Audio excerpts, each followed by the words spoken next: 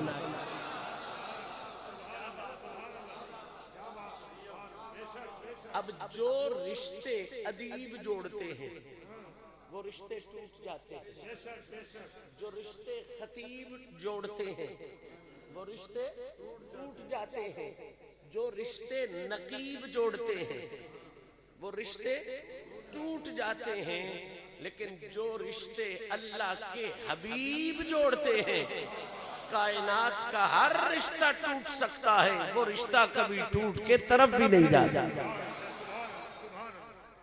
علی پاک کا اور قرآن پاک کا رشتہ اللہ کے حبیب نے جوڑا ہے۔ حضور نے فرمایا ہے علی ہمیشہ قرآن کے ساتھ، قرآن ہمیشہ علی کے ساتھ۔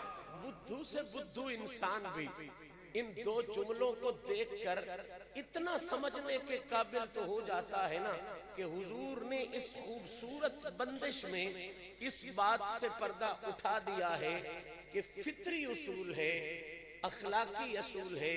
ہم سارے جانتے ہیں کہ ساتھی کو ہمیشہ ساتھی زیادہ جانتا ہوتا ہے۔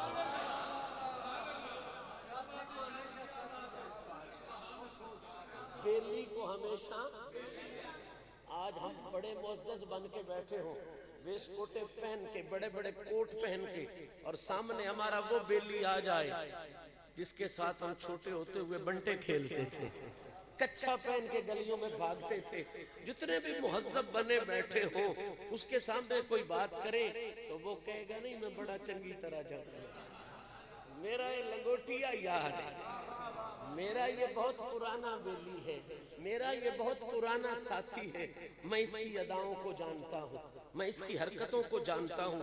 ظاہری بات ہے امام مسجد ہو، مولوی ہو، پیر ہو، اس کی حرکتوں کو اتنا مقتدی اور مرید نہیں جانتے ہوتے جتنا اس کا بیلی جانتا ہوتا ہے، جتنا اس کا یار جانتا ہوتا ہے، جتنا اس کا دوست جانتا ہوتا ہے۔ ظاہری بات ہے بھئی جو جتنا قریب رہے گا نا اتنا اس کو زیادہ پتا چلے گا۔ آپ نے تو صرف منبر پہ بیٹھے ہوئے مولوی صاحب کو دیکھا ہے، جبہ پہن کے آتے ہوئے پیر صاحب کو دیکھا ہے، تو آپ کے سامنے تو پیر صاحب کی وہی شیپ ہے نا، مولوی صاحب کی وہی شیپ ہے، لیکن جو پیر صاحب کا بیلی ہے، جو سفر میں بھی ساتھ ہوتا ہے، حضر میں بھی ساتھ ہوتا ہے، اسے تو پتا ہے نا کہ منبر پہ بیٹھ کے گانوں سے منع کرنے والے پیر صاحب خود پتہ نہیں کتنے گانے سنتے ہیں، اور منبر پر بیٹھ کے برائیوں سے منع کرنے والے مولوی صاحب پتہ نہیں خود کتنی برائیوں میں ملوث ہیں۔ میں کسی شخصیت کی طرف انگلی نہیں اٹھا رہا، میں حقائق عرض کر رہا ہوں۔ بھئی آپ نے تو دیکھا کہ جبہ پہنا ہوا ہے، نالین والا ٹوپا پہنا ہوا ہے، بہت بڑی پگ پہنی ہوئی ہے، اور بہت سے لوگ نعرے لگا رہے ہیں۔ آپ کے سامنے تو اس کی ایک ظاہری سی شکل آئی نا، اندر کی بات تو نہیں جانتا، اندر کی بات تو بیلی جانتا ہے، اندر کی بات تو وہ جانتا ہے جو ہر لمحے ساتھ ہو، ہر گھڑی ساتھ ہو، ہر کیفیت میں ساتھ ہو، وہ زیادہ بہتر جانتا ہے۔ تبھی تو صوفیاء نے یہ بات لکھی ہے کہ ولایت کی معراج پر وہ شخص پہنچا ہوتا ہے جسے اس کی بیوی ولی مانی۔ ولایت کی معراج پر وہ شخص ہوتا ہے جسے اس کی بیوی ولی مان لے، کیونکہ جتنا بیوی کو پتا ہوتا ہے نا، وہ چونکہ ہر لمحے کی سنگت ہے، جتنا اس کو پتا ہوتا ہے بندے کی اوقات کا، کیفیت کا، اتنا کسی کو نہیں پتا ہوتا۔ اور کیوں پتا ہوتا ہے؟ اس لیے کہ وہ ہر لمحے بندے کے ساتھ ہے، اس لیے کہ وہ ہر لمحے بندے کے ساتھ ہوتی ہے۔ تو قبلہ اصول متعین ہو گیا کہ زیادہ وہی جانتا ہے جو زیادہ قریب ہوتا ہے، جو زیادہ قرب والا ہو وہی زیادہ جانتا ہوتا ہے۔ یہی وجہ ہے کہ اکثر مولوی اور پیروں کے ساتھ جو لوگ ہوتے ہیں نا، وہ خود اتنا ادب نہیں کرتے جتنا دوسروں کو ادب کا سبق پڑھا رہے ہوتے ہیں۔ وہ بے حیا ہو چکے ہوتے ہیں، بے ادب ہو چکے ہوتے ہیں، جانتے ہوتے ہیں پیر صاحب کی اوقات کیا ہے، مولوی صاحب کی اوقات کیا ہے، ان کی حیثیت کیا ہے، اس لیے چونکہ وہ جانتے ہوتے ہیں لہٰذا ان میں وہ ادب والے تقاضے نہیں رہتے۔ آپ خوش بخت لوگ ہوتے ہو، نہیں جانتے ہوتے، آپ اس نسبت کو دیکھ کے ادب کرتے ہیں۔ مجھے سمجھ نہیں آتی تھی، بزرگ فرمایا کرتے تھے پیر فقیر دی نوکری تے دین دنی تو جا، پیر فقیر دی نوکری تے دین دنی تو جا۔ ایک دن میں نے بابا صحیح سے پوچھ لیا کہ فقیر کو تو وضو کرا لے، تو حدیث سے ثابت ہے کہ بندے کے سارے گناہ بخشے جاتے ہیں، حدیث پاک میں آتا ہے کہ صرف وضو کی وجہ سے سارے گناہ بخشے جاتے ہیں، تو یہ کیوں مقولہ بنا ہوا پیر فقیر دی نوکری تے دین دنی تو جا؟ آپ نے فرمایا کچھ پیر تو ہوتے ہی کچے ہیں نا، تو ان کی تو چلو بے ادبی ہو جائے تو حرج کوئی نہیں ہوتا، لیکن کچھ ہوتے پکے ہیں، دیکھنے والا ان کی پکائی کو پہچان نہیں سکتا، دیکھنے والا ان کی پختگی کو پہچان نہیں سکتا، اور وہ سمجھتا ہے کہ یہ کچے ہیں۔ جب کسی پکے کو دیکھنے والا کچا سمجھ بیٹھتا ہے نا، تو پھر پیر فقیر دی نوکری دین دنی تو جا، پھر اس کی دنیا بھی برباد ہو جاتی ہے، اس کا دین بھی برباد ہو جاتا ہے۔ بہرحال بات کرنے کا بنیادی مقصد یہ ہے کہ جو قریب ہوتا ہے وہ زیادہ جانتا ہے، جو قریب ہوتا ہے وہ زیادہ۔ اب میرے نبی نے فرمایا علیہم مع القرآن والقرآن مع علی، میرا نبی کہتا ہے علی ہمیشہ قرآن کے ساتھ۔ یہ میرا ہمیشہ والا لفظ شاید آپ کو سمجھ میں آئے گا نہیں، اس لیے کہ علی جو مع القرآن جب حضور نے کہا نا، تو اس میں کبھی نہیں کہا کہ 10 سال علی قرآن کے ساتھ ہے، یا 20 سال علی قرآن کے ساتھ ہے، یا 30 سال علی قرآن کے ساتھ ہے۔ کوئی فنی مولوی بیٹھا ہے تو میں اس کی خدمت میں عرض کر رہا ہوں، یہ ماں کا لفظ مطلق ہے، اور مطلق اپنے اطلاق پہ جاتا ہے جب تک اس کو مقید کرنے والا قرینہ کوئی موجود نہ ہو۔ اب یہ مطلق ہے، اپنے اطلاق پہ جائے گا۔ حضور نے نہیں کہا کہ 20 سال علی قرآن کے ساتھ ہے، 30 سال علی قرآن کے ساتھ ہے، یا 10 سال علی قرآن کے ساتھ ہے، اطلاق پہ چھوڑ دیا نا، کھلا چھوڑ دیا۔ علیہم مع القرآن والقرآن مع علی، کیا مطلب؟ جب تک علی ہے،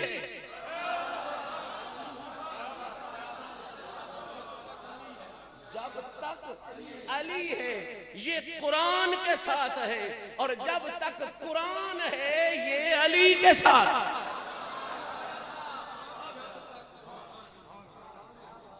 اس جملے کا مزہ لینے والے مزہ لے گئے کہ جب تک علی ہے، جب تک علی ہے قرآن کے ساتھ ہے، اور جب تک قرآن ہے علی کے ساتھ ہے۔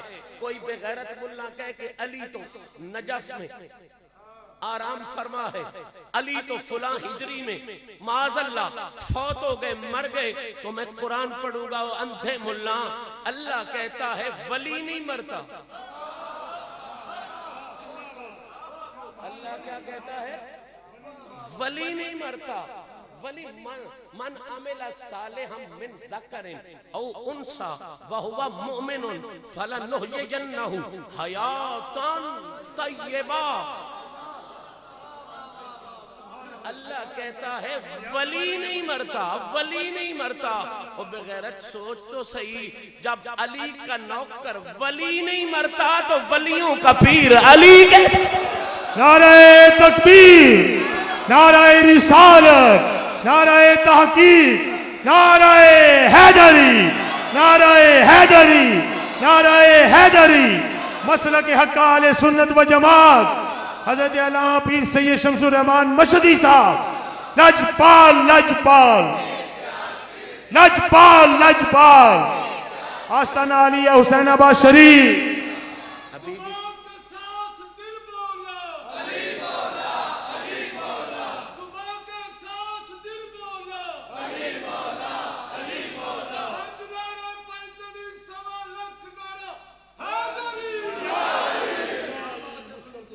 جب ولی زندہ ہے یہ شان ہے اس کے نوکر کی، سرکار کا عالم کیا؟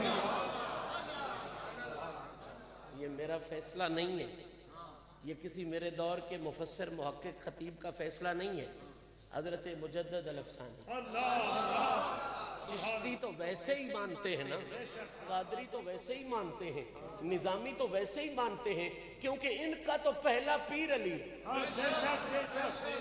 چشتی تو سلسلے میں، قادری تو سلسلے میں، سہروردی تو سلسلے میں، جب سلسلے کے مشائخ پڑھتا ہے تو حضور کے نام کے بعد پہلا نام مولا علی المرتضیٰ کا لیتا ہے۔ اب چشتی، قادری، سہروردی حضرات، باقی شاذلی حضرات، ان کا تو شجرہ ہی یہی ہے کہ وہ وسیلہ علی المرتضیٰ سے اپنی بات کو شروع کرتے ہیں۔ اب بات جو سمجھنے والی وہ یہ کہ رہ گئے صرف اور صرف نقشبندی حضرات، ان کے شجرے میں پہلا نام حضور کی ذات کے بعد سیدنا ابو بکر صدیق کا ہے۔ جو بات صحیح ہو وہ سمجھنی چاہیے، پہلا نام سیدنا ابو بکر صدیق کا ہے۔ بلا شبہ شجرے میں پہلا نام ابو بکر صدیق کا لیں، ان کا شجرہ جو ملتا ہے ہمارا شجرہ علی پاک سے ملتا ہے، لہٰذا ہم علی پاک کا نام لیتے ہیں۔ لیکن ایک بات ضرور سمجھا کے جاؤں، نقشبندیوں کا سب سے بے مثل بادشاہ، جسے علم میں بھی عروج حاصل ہے، جسے فقر میں بھی عروج حاصل ہے، جسے سلسلے میں بھی انتہا حاصل ہے، حضرت مجدد الافسانی مکتوبات شریف میں ایک فیصلہ خود عطا کر گئے ہیں۔ مکتوب نمبر 13 میں حضرت مجدد الافسانی نے یہ فیصلہ دیا کہ لوگوں، چشتی، قادری، نظامی، سیالوی، سہروردی، وہ تو ویسے ہی مولا علی کو پہلا نام لیتے ہیں شجرے میں۔ اب نقشبندیوں کا جملہ بھی سن لو، نقشبندی فرماتے ہیں کہ قیامت تک جو کوئی فقر حاصل کرے گا یا ولایت حاصل کرے گا، بہمیر راہ واصلند، کسی اور ذریعے سے فقر اور ولایت حاصل ہی نہیں ہوتی، دروازہ علی والے راہ سے فقر اور ولایت۔ نعرہ حیدری، نعرہ حیدری، نعرہ حیدری، لجپال لجپال لجپال لجپال۔ ترجمان اہل سنت، مفکر اسلام، خطیب نکتہ دان حضرت علامہ پیر سید شمس الرحمن شاہ صاحب مشہدی، آستانہ علیہ حسین آباد شریف۔ قبلہ پھر مسئلہ حل ہو گیا کہ کائنات میں جتنے بھی ولی ہیں وہ غلام ہیں علی، چاہے وہ نقشبندی ہوں، قادری ہوں، سیالوی ہوں، سہروردی ہوں، نظامی ہوں، چشتی ہوں، قادری ہوں، کوئی راستہ ہی اور فرماتے ہیں مجدد پاک ہے ہی کوئی نہیں۔ اس کے علاوہ شیخ الحدیث تو بن سکتا ہے، شیخ التفسیر بن سکتا ہے، شیخ القرآن بن سکتا ہے، علی کی نوکری کے بغیر پیر پٹھان نہیں بنتا۔ یہ پکی بات ہے، اس کے بغیر ولی، بابا فرید، علی حجویری، غوث عبد القادر جیلانی، اور جو مرضی بننا بنتا، پھر علی کی نوکری کے بغیر اللہ کا ولی نہیں بن سکتا۔ تو جب ولی زندہ ہے اور قیامت تک زندہ ہے تو پھر اندازہ کرو علی کب تک زندہ ہو۔ اور ابھی بھی کسی ملا کے پیٹ میں درد اٹھے تو میں ایک اور آیت پڑھ دیتا ہوں۔ اللہ کریم نے شہید کی شان بیان فرمائی اور کیا کہا، لا تقولوا لمن یقتل فی سبیل اللہ اموات بل احیاء ولکن لا تشعرون۔ فرمایا جو بندہ زندگی کے سارے دن گزار کے، اب میں بڑی جرات کے ساتھ یہ فیصلہ دینے جا رہا ہوں، سارے دن گزار کے، جہاں مرضی ہے گزار کے، صرف زندگی کا آخری لمحہ، سنیں میں پوری ذمہ داری سے ترجمہ کر رہا ہوں، زندگی کی 80 سال جہاں مرضی ہے گزارے، زندگی کے آخری لمحے میں محمد کی غلامی میں آ جائے، زندگی کے آخری لمحے میں حضور کی غلامی میں آ جائے اور ایک لمحہ بھی غلامی میں نہ گزارے، اس سے بھی پہلے اپنی جان محمد کے نام پہ صدقے کر دے۔ کسی ملا کو اعتراض ہو، میں ذمہ دار ہوں، 80 سال جدھر مرضی ہے پھرتا رہے، آخری لمحہ حضور کی غلامی میں آ جائے اور وہ لمحہ بھی پورا نہ کرے غلامی میں، اس لمحے کے گزرنے سے بھی پہلے اپنی جان حضور کے نام پہ صدقے کر دے، اللہ کے دین کے لیے صدقے کر دے، شہید ہو جائے، مارا جائے۔ مالک فرماتا ہے لا تقولو لمن یقتل فی سبیل، وہ جو 80 سال ادھر گزار کے آیا ہے، آخری لمحے نبی کی غلامی میں آیا ہے، اور اس لمحے کے بھی آدھے حصے میں حضور کے نام پہ سر کٹا دیا ہے، حضور کی عزت اور دین کی عظمت کے لیے سر کٹا دیا ہے، اللہ کہتا ہے وہ مردہ نہیں ہے، وہ کیا ہے؟ زندہ۔ بل احیاء، کیا ہے؟ پھر بول لیجئے کیا ہے؟ میں ہاتھ باندھ کے اتنی بات کرنے میں حق بجانب ہوں، جو ساری زندگی غداری میں گزارے، آخری لمحہ محمد کی وفاداری میں آ جائے اور جان قربان کر دے۔ کسی ملا کو اختلاف نہیں کہ وہ مر گیا ہے، سارے کہتے ہیں جی زندہ ہے، زندہ ہے، زندہ ہے۔ بے غیرتی کا علاج میرے پاس کوئی نہیں، زندگی غداری میں گزار کے لمحہ وفاداری کا گزارتے ہوئے مر جائے تو وہ زندہ ہے۔ اس علی کے بارے میں کیا خیال کرو گے جس نے اس وقت تک آنکھ نہیں کھولی جب تک محمد کی وفا شروع نہیں کی؟ یا علی یا علی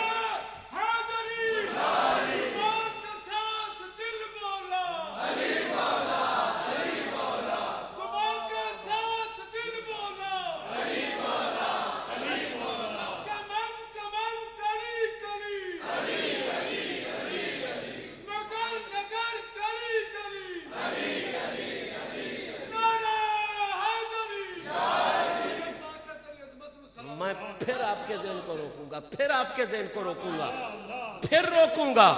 بابا جو زندگی کے آخری لمحے حضور کی وفا میں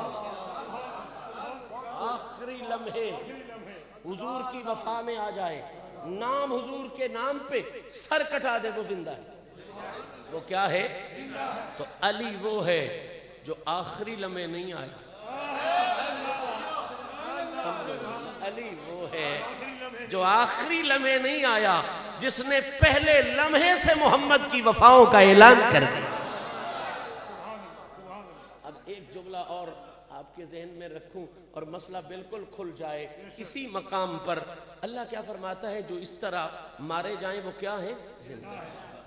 چاہے وہ جنگل میں مارے جائیں، چاہے وہ بازار میں مارے جائیں، چاہے وہ کسی جنگ میں مارے جائیں، چاہے وہ کسی ریگزار میں زخمی ہو جائیں، بازار میں زخمی ہو جائیں، کسی جناب علی دھماکے میں زخمی ہو جائیں، کہیں لڑتے ہوئے توپ کا گولہ لگ جائے، لڑتے ہوئے تلوار سے مارے جائیں، بھئی کہیں کوئی کشمیر کے بارڈر پہ مارا جائے، کوئی عراق کے بارڈر پہ مارا جائے، کوئی پاکستان والے بارڈر پہ مارا جائے، کسی جنگل میں، صحرا میں، جو اللہ کے نام پہ، نبی کے نام پہ سر کٹا دے، وہ کیا ہے؟ وہ کیا ہے؟ شہید ہے اور زندہ ہے، شہید ہے اور زندہ ہے۔ جو تیرے صحراؤں میں سر کٹائیں، جو تیرے بارڈروں پہ سر کٹائیں، وہ کیا ہیں؟ شہید اور زندہ ہے، شہید اور پوری توجہ کرو، میں جملہ دے جاؤں، سمجھا جاؤں آپ کو، بات آپ کے ذہن میں آ جائے۔ جو کسی جنگل میں ناپاک جگہ بھی ہو، اب مرضی کی بات ہے، آپ سمجھو یا نہ سمجھو، بے شک نیچے نجاست پڑی ہو، نیچے غلاظت پڑی ہو، ظالم حملہ کرے اور وہ سر کٹا دے، تو ناپاک جگہ پہ زخمی ہونے والا بھی شہید ہے۔ نہیں سمجھ رہے میرے جملے؟ میں آپ کے ذہن کو پتہ نہیں کدھر لے کے جا رہا ہوں۔ ناپاک جگہ پہ زخمی ہونے والا، جس کے نیچے آنے والی مٹی ناپاک ہو، جو ناپاک مٹی پہ بھی سر کٹا دے، وہ شہید بھی ہے اور زندہ بھی ہے۔ بغیرتوں کا علاج میرے پاس کوئی نہیں، ناپاک مٹی پہ سر کٹانے والا شہید بھی ہے، زندہ بھی ہے۔ اس علی کی زندگی کو کیا سمجھو گے جس نے ناپاک مٹی پہ نہیں، مسجد کے محراب میں اپنا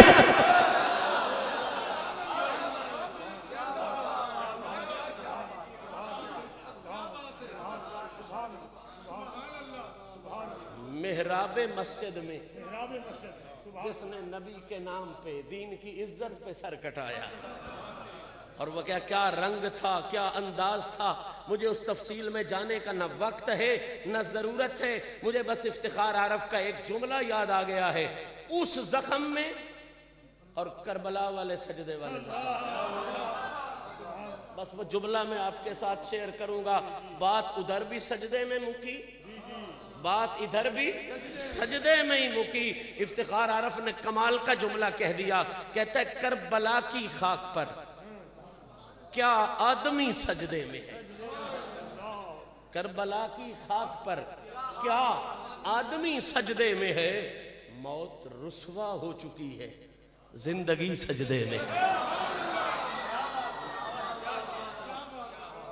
کربلا ہو چکی ہے، رسوا، کیا خوبصورت بندش ہے. موت کو اپنی اوقات یاد دلائی ہے تو زہرا کے لال نے یاد دلائی.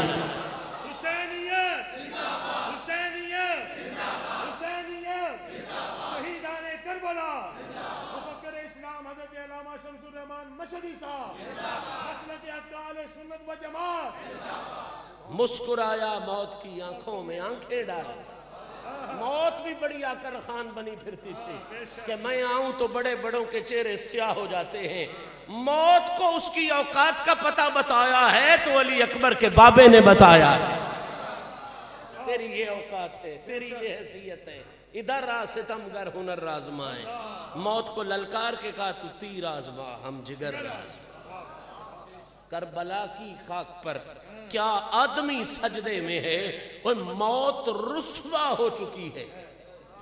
موت اس کی اوقات کھل چکی ہے کہ اس کے تو پلے ہی ککھ نہیں، اس کا تو ڈر ہی کوئی نہیں، اس کی تو حیبت ہی کوئی نہیں. موت رسوا ہو چکی ہے، زندگی سجدے میں ہے. اور اب وہ نفاست دیکھیں اس سجدے سے، اس سجدے تک کا سفر سمجھیں اور دیکھیں لوگ کیسے شہید ہیں اور نبی کے گھر والے کیسے شہید.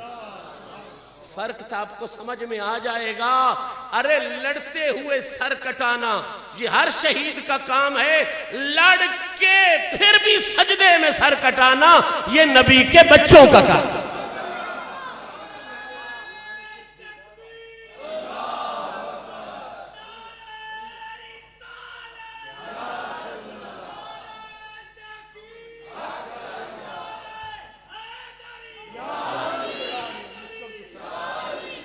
کربلا کی خاک پر کیا آدمی سجدے میں ہے.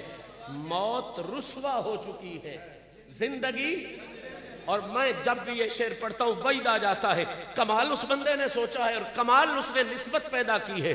کربلا کی خاک پر کیا آدمی سجدے میں ہے. موت رسوا ہو چکی ہے، زندگی سجدے میں ہے. اور کہتا ہے وہ علی کا ایک سجدہ، سجدے سے سجدے تک کا سفر. وہ علی کا ایک سجدہ جو بچ گیا تھا وقت فجر.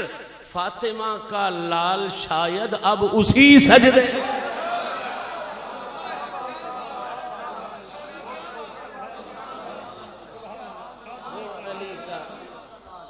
وہ علی کا ایک سجدہ جو بچ گیا تھا وقت فجر. فاطمہ کا لال شاید اب اسی سجدے. تو جو ناپاک جگہ پہ سر کٹائیں وہ شہید ہیں. تو جو مسجد کے محراب میں سر کٹائیں ان کی زندگی کا عالم کیا ہوگا. جملہ بڑے دھیان سے سننے والا ہے. مالک فرماتا ہے بل احیاء، وہ زندہ ہیں. یا اللہ زندہ جو ہیں تو پھر انہیں دفن کیوں کرتے ہیں. اب سمجھنے والی بات ہے. یہاں پہ ہمارے کچے خطبہ بڑا کچا کام بھی کر جاتے ہیں. کہتے ہیں جی فلاں نے خواب میں دیکھا شہید زندہ ہے، فلاں نے یوں دیکھ لیا شہید زندہ ہے. اور تیرا خواب دین نہیں، اللہ کا قرآن دین ہے. یہ تیرے خواب میں نظر آئے نہ آئیں پھر بھی زندہ ہیں، سامنے آئے نہ آئیں پھر بھی زندہ ہیں. سامنے آنا زندگی کی نشانی نہیں ہوتا. نہیں سمجھی بات آپ نے. سامنے آنا زندگی کی نشانی نہیں ہوتا. کچھ ایسی پاکیزہ زندگیاں ہوتی ہیں جن پر رب خود طہارت کے پردے ڈال دیا. جو میں مسئلہ سمجھانا چاہتا ہوں وہ کیا کہ یا اللہ اگر یہ زندہ ہیں تو پھر ہم دفن کیوں کرتے ہیں. یا اللہ اگر یہ زندہ ہیں تو ہم ان پہ مٹی کیوں ڈالتے ہیں؟ یا اللہ اگر یہ زندہ ہیں تو ان کی سانسیں کیوں ختم ہو جاتی ہیں؟ حالانکہ سانس زندگی کی نشانی ہے، چاہے وہ آکسیجن کے ساتھ آتی رہے، سانس زندگی کی نشانی ہے۔ یا اللہ جب یہ شہید ہو جاتے ہیں ہم تو انہیں دفن کرتے ہیں، انہیں سانس نہیں آ رہا ہوتا، سانس آئے تو ہم سمجھیں کہ زندگی ہے، سانس نہیں آتی لہذا ہم دفن کر دیتے ہیں۔ مالک جس کو سانس نہ آئے ہم اسے مردہ کہتے ہیں، ہم اسے کیا کہتے ہیں؟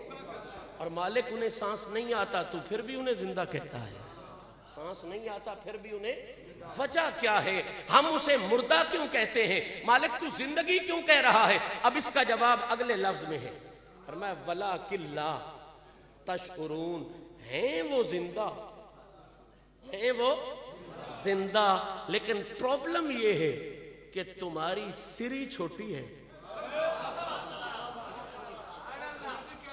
تشعرون کا ترجمہ کرو، شعور کا تعلق ذہن سے ہے، دماغ سے ہے، سر سے ہے۔ اللہ کہہ رہا ہے وَلَٰكِن لَا تَشْعُرُونَ، تم شعور نہیں رکھتے، کیا مطلب؟ اللہ کہہ رہا ہے کہ ہیں تو وہ زندہ لیکن تمہاری سری چھوٹی ہے، ان کی زندگی کو میں نے بڑا کر دیا ہے۔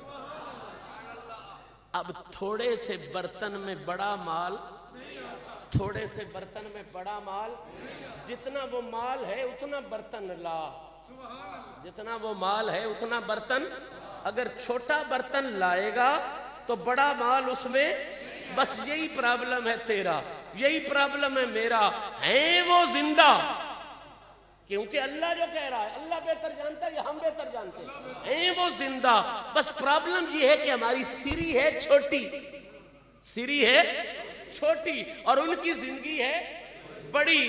تو بڑی زندگی والا مال دیکھنا ہے تو پھر سری اپنی نہ لانا، پھر شعور عبد القادر جیلانی کا، پھر شعور علی حجویری کا لا، پھر شعور داتا صاحب کا لا۔ تیری سری میں شہید آنے والا، تیری سری میں اللہ کا پیارا آنے والا نہیں ہے، اس لیے تو ان کی زندگی کو نہیں سمجھ سکتا۔ اب مجھے کہنے کی اجازت دیں، جو عام شہید ہو جب وہ تیری سری میں نہیں آ سکتا،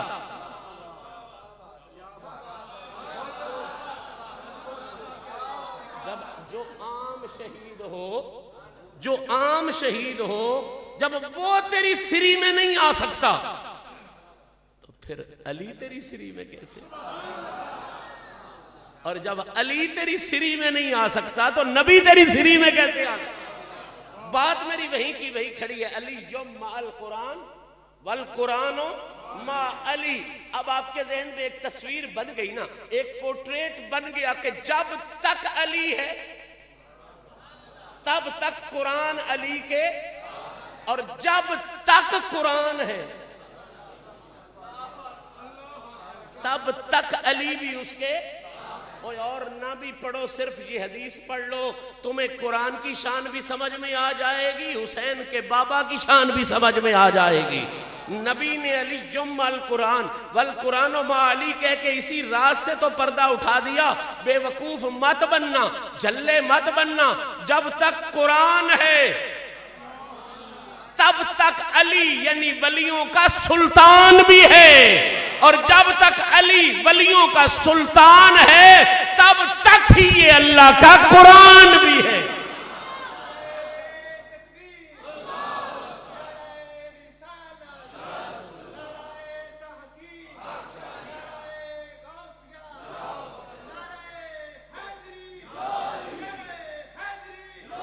تو جس کی سنگت اتنی لمبی ہو، 10 سال کی سنگت بھی بہت کچھ بتا جاتی ہے، 20 سال کی سنگت بھی، علی اور قرآن کی تو میچ لیس سنگت ہے، اس کی حد ہی کوئی نہیں، اس کا شمار ہی کوئی نہیں۔ تو جس کی اتنی بڑی سنگت ہو، پھر واضح ہو گیا نا کہ اتنی بڑی سنگت ہے تو پھر ماننا پڑے گا کہ جیسے قرآن علی کو جانتا ہے،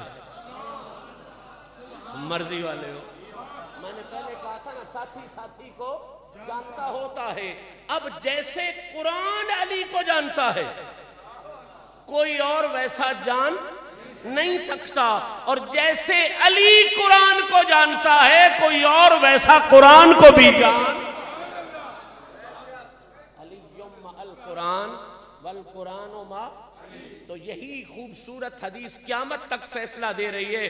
لوگوں اگر بچنا چاہتے ہو غلط فہمیوں سے تو پھر راستہ رسول اللہ دے گئے ہیں کہ علی کو پوچھنا ہو تو پھر عاصم کوفی سے مت پوچھنا. نہیں سمجھی بات آپ نے میری؟ علی کو پوچھنا ہو تو کسی تاریخ کے نام نہاد لکھنے اور پڑھنے والے سے مت پوچھنا. علی کو پوچھنا ہو تو شامیوں یزیدیوں سے مت پوچھنا. علی کو پوچھنا ہو تو بغض و عناد والوں سے مت پوچھنا. قرآن کے بارے میں نبی کا فیصلہ ہے. علی کو پوچھنا ہو تو قرآن سے پوچھ لیا کرو، قرآن کو پوچھنا ہو تو علی سے پوچھ لیا.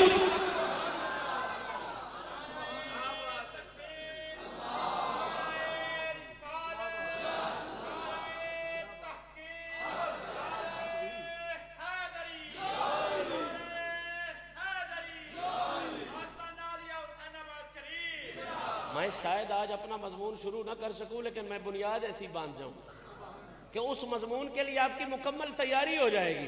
میں بتا رہا ہوں کہ ہمارا مضمون جو آنے والا ہے وہ کیا ہے. قرآن کی روشنی میں حضور کے قصیدے. اب انہی قصیدوں کو ڈھونڈنے کے لیے جب بارگاہ علی المرتضیٰ پہ جاتے ہیں تو علی المرتضیٰ کیا عطا فرماتے ہیں، یہ بات میں نے سمجھانی ہے. اب آپ نے بات ذہن میں رکھنی ہے. علی کو پوچھنا ہو تو کس سے پوچھو، اور قرآن کو پوچھنا ہو تو کس سے پوچھو. کس سے پوچھو؟ یہی وجہ ہے کہ کوفہ میں چند بد نصیب لوگوں نے حضور کے علم کے بارے میں اعتراض کیا، نبی پاک کے علم کے بارے میں اعتراض کیا. کہا حضور کے پاس علم نہیں. ہمارے پاس تو یہ اعتراض پہنچے تو زیادہ سے زیادہ مناظرہ ہی کر سکتے ہیں. زیادہ سے زیادہ کریں تو مناظرہ ہی کر سکتے ہیں. اس سے آگے وہ بھی کرنے، گورنمنٹ ہی نہیں کرنے دیتی. یہ سارے مسائل ہیں. لیکن یہ مسئلہ جب علی کے پاس پہنچا تو علی اس وقت امیر المومنین ہے، حاکم کوفہ ہے. آپ نے عجیب اعلان کروا دیا. آپ نے اعلان کرا دیا کہ میں جا رہا ہوں مسجد میں، منبر پہ پہنچ رہا ہوں. اب جن لوگوں کو شک ہے کہ سرکار کا علم محدود ہے، جن لوگوں کو وہم ہے کہ حضور کا علمی مقام تھوڑا ہے، معاذ اللہ ثم معاذ اللہ، علی فرما رہے ہیں آ جاؤ میرے سامنے، مسجد میں آ جاؤ.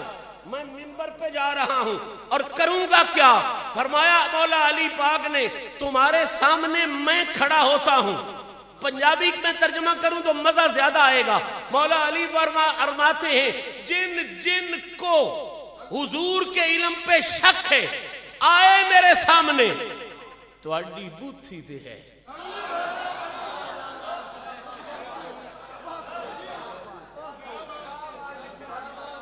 چیلنج کا لفظ ہے نا، تو چیلنج یہی ہوتا ہے. چیلنج کا لفظ ہے نا، وہاں چیلنج ہے، تقابل ہے. فرمایا تو اڈی بوتھی تے ہے. سائیں کس بات کی؟ فرمایا تو اڈی بوتھی تے پوچھ دیاں جانا تو اڈا کام میں، دس دیاں جانا میں.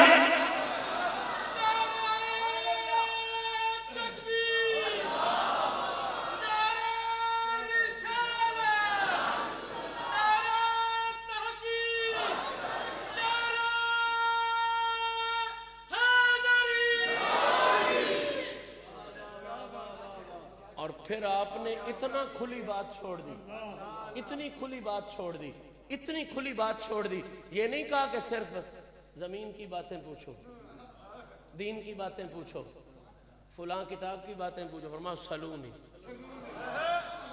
سلونی. اگر محمد صرف دین کے حوالے سے پہچانا جاتا ہوتا تو علی بھی کہتے دین کی باتیں پوچھو. نہیں سمجھی بات؟ نہیں سمجھی میری بات؟ ضائع کر دیا بھائی. اگر محمد کا تعارف صرف دین ہوتا تو علی بھی کہتے دین کی باتیں پوچھو. اگر محمد کی حکومت صرف زمین پہ ہوتی تو علی بھی کہتے زمین کی باتیں پوچھو. چونکہ بات آج علی کی عزت کی نہیں نا،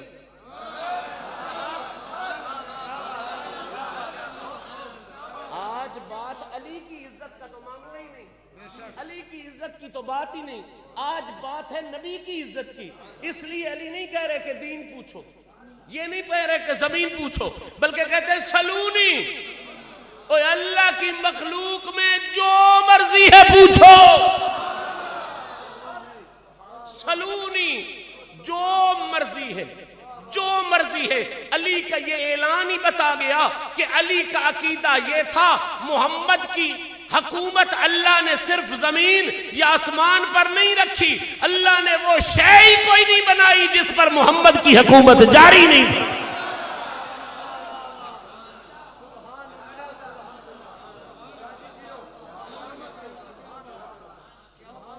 لوگ اسے مولا علی کا اعلان سمجھتے ہیں, بابا بلا شبہ علی کا اعلان ہے, لیکن حقیقت میں یہ بھی زہرا پاک کے بابے کی شان ہے. تبھی تو کہا, پیسے تو کبھی نہیں کہا سلونی, ساری زندگی مولا علی کی دیکھ لو, بلا شبہ علم آپ کے پاس تھا, لیکن سوائے اس موقع کے جب مسئلہ نبی کے علم کا آیا, سلونی کا اعلان نہیں کیا. نبی کے علم کا مسئلہ آیا تو سلونی کہا, فرمایا پوچھو جو پوچھنا چاہتے ہو, پوچھو جو پوچھنا چاہتے ہو, پوچھنا تمہارا کام ہے. فرش کی پوچھو گے تو بھی بتاؤں گا, عرش کی پوچھو گے تو بھی بتاؤں گا. جو دل لے پوچھ لو تو اڈی بوتھی تھے, جو دل لے پوچھ لو, جو دل لے پوچھ لو. فرشی بھی دساں گا, عرشاں دی بھی. میرے سیدی و سندی حضور شیخ الاسلام والمسلمین خواجہ خواجگاں خواجہ محمد قمر الدین پیر سیال غریب نواز فرماتے ہوتے ہیں, مولا علی اجے ہاتھ تھوڑا رکھے, اجے مولا علی ہاتھ تھوڑا رکھے. سادہ چونکہ بیلین مسئلہ سمجھانا ہوتا ہے نا, علمی گفتگو جس پہ حضور فرماتے ہیں تو ایڈی ڈاڈی علمی ہوتی ہے, مولوی ہے تو سرے تو اتنا لگ جاتی ہے. جس وچ جٹاں جنگ دے بیٹھے ہوندے ہیں نا, تو اس ویلے آپ فرماتے ہیں مولا علی اجے ہاتھ, وہ کوئی سیاںا جہا جٹ ہو سکے جی اور ہاتھ بارہ کیڑا رکھنا, با کیا نا بجڑا فرشاں دا پوچھو وہ بھی دسنا, تے جڑا عرشاں دا پوچھو اس تو اگاں اور من بارہ ہاتھ کیڑا رکھنا نا. فرمایا مولا علی نے ابھی ہاتھ ہلکا رکھا ہے. کیا مطلب؟ فرمایا اس سے آگے کیا, پوچھنے والے نے پوچھا حضرت اس سے آگے کیا ہو سکتا تھا؟ فرمایا مولا علی نے ابھی احتیاط کی ہے کہ کہا جو پوچھو میں بتاتا ہوں. اگر اس وقت علی پاک یہ بھی کہہ دیتے کہ تم پوچھو اور جس کے بارے میں پوچھو گے میں علی اسے حکم دوں گا,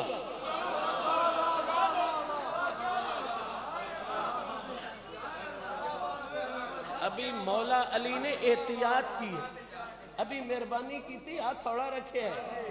جڑے جے علی پاک یہ آدھے بھئی تسی پوچھو میرے کولو سورج دی گل, پوچھو میرے کولو تارے عرش دی آپ چھڑیا, پوچھو میرے کولو تاریاں دی گل, تے میں نہیں جواب دیاں گا, میں حکم دیاں گا سورج نو, میں حکم دیاں گا چند نو, میں حکم دیاں گا تاریاں نو. اگر اس ویڑے اس وقت علی یہ کہتے کہ تم پوچھو اور جس کے بارے میں پوچھو گے میں علی اسے حکم دوں گا اور وہ جواب دے گا, تو حضرت پیر سیال فرماتے ہیں یہ بھی ہو سکتا تھا, کیونکہ اس وقت مسئلہ علی کی انا کا مسئلہ نہیں, محمد کی وفا کا مسئلہ بنا. یا رسول اللہ, یا رسول اللہ, یا علی مولا, علی مولا, علی مولا, علی مولا, علی علی علی علی. صاحبان جی وقار آپ کی محبتوں کو سلام. اور خدا کی قسم ذکر علی ہے ہی ایسا, علی کہتے ہی اونچے کو ہے نا, تو جس کا نام سن کے بندہ اس طرح اونچا نہ ہو پھر وہ علی کیا ہے؟ علی کہتے ہی اونچے کو ہے, یہ خود بخود آوازیں بلند ہو جاتی ہیں, کسی کے بس کی بات نہیں ہوتی. یہ نام علی میں برکت رکھی ہوئی ہے. آپ اچھی طرح جانتے ہو پاکستانی فوج میں پتہ نہیں کتنے مسلکوں کے لوگ چلے گئے ہیں, لیکن آج بھی جب حملہ ہوتا ہے تو نعرہ حیدری لگا کے حملہ ہوتا ہے. مسلک دوسرے ہیں, سارے اختلاف ہے, لیکن نعرہ حیدری کی روایت ہے, نعرہ حیدری لڑا کے لڑائی ہوتی ہے, اس کے بغیر لڑائی ممکن ہی نہیں ہوتی. تو یہ جلال والا ایک جملہ ہے, حیرت اور غیرت والا جملہ ہے. توجہ کے ساتھ سنیں, مولا علی فرماتے جو پوچھو میں بتاتا ہوں. اور جو اگلا جملہ کہا وہ اس سے بھی بڑا تھا, فرمایا بتاتا بھی ہوں اور بتاتا بھی اس سے ہوں جو محمد کا مقتدی ہے. پتہ نہیں میں نے کیا جملہ کہا, کوئی سمجھنے والا سمجھے.